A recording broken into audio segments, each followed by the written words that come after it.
The Soviets always served as controlled opposition to Israel.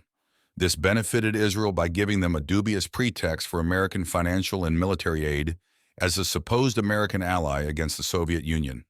At the same time, Israel betrayed America and supplied the Soviets with American military secrets, which benefited the Soviets. Israel also profited from this deception because the Soviets kept the Muslim countries under control and ensured that they could never defeat Israel.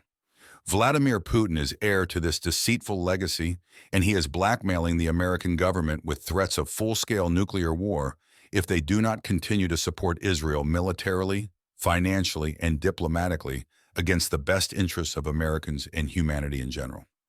Putin is not threatening to nuke America and Europe in order to defend Russia, but instead, as is well understood in Washington and the capitals of Europe, Putin is threatening to destroy the West if it abandons Israel and their agenda for world conquest, construction of the Third Temple of Solomon, and genocide of the Palestinians and everyone else in Greater Israel.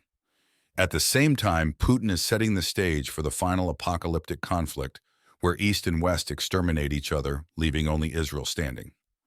The plan for Israel to pit the nations of the world against one another was exposed in Protocols 7 and 9, together with their plan to threaten the West with bombs capable of completely annihilating the West.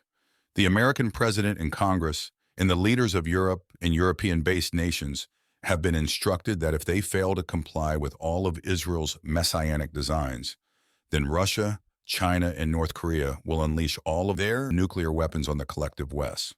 This threat, together with other forms of blackmail, including sex scandals recorded by Jeffrey Epstein and other Israeli, Russian, and Chinese agents, looms over the heads of Western leaders, which is why they go along with Israel's destruction of America and the West.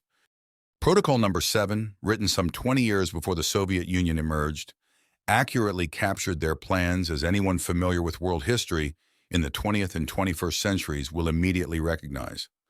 The intensification of armaments, the increase of police forces, are all essential for the completion of the aforementioned plans. What we have to get at is that there should be in all the states of the world, besides ourselves, only the masses of the proletariat, a few millionaires devoted to our interests, police and soldiers. Throughout all Europe, and by means of relations with Europe, in other continents also, we must create ferments, discords, and hostility. Therein we gain a double advantage. In the first place, we keep in check all countries, for they well know that we have the power whenever we like to create disorders or to restore order. All these countries are accustomed to see in us an indispensable force of coercion.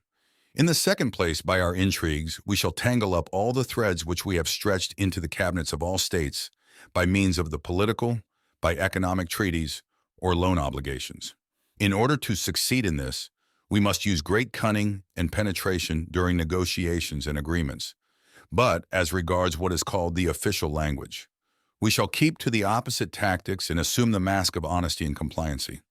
In this way, the peoples and governments of the Goyim, whom we have taught to look only at the outside of whatever we present to their notice, will still continue to accept us as the benefactors and saviors of the human race. We must be in a position to respond to every act of opposition by war with the neighbors of that country which dares to oppose us. But if these neighbors should also venture to stand collectively together against us, then we must offer resistance by a universal war. Protocol number 9 anticipated the system of mutually assured destruction that was created when Jews developed nuclear bombs in America and then deceitfully handed over that technology to the Soviets in Russia. Protocol 9 forecast Vladimir Putin's threats of a nuclear doomsday for the West, which he issues not for the sake of Russians, who will also be exterminated, but for Israel and its messianic conquest of the globe.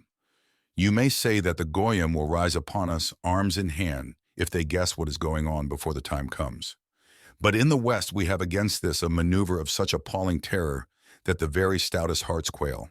The undergrounds, metropolitans, those subterranean corridors which, before the time comes, will be driven under all the capitals, and from whence those capitals will be blown into the air with all their organizations and archives.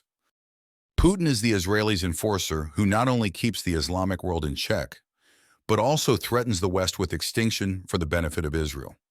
At the same time, Russian intelligence maintains a fifth column of traitors in the West who sing Putin's praises and scapegoat Western leaders for Putin's deeds and words, and a Trojan horse in Islam, which corrals the Muslims into a tightly guarded pen leading to the slaughterhouse.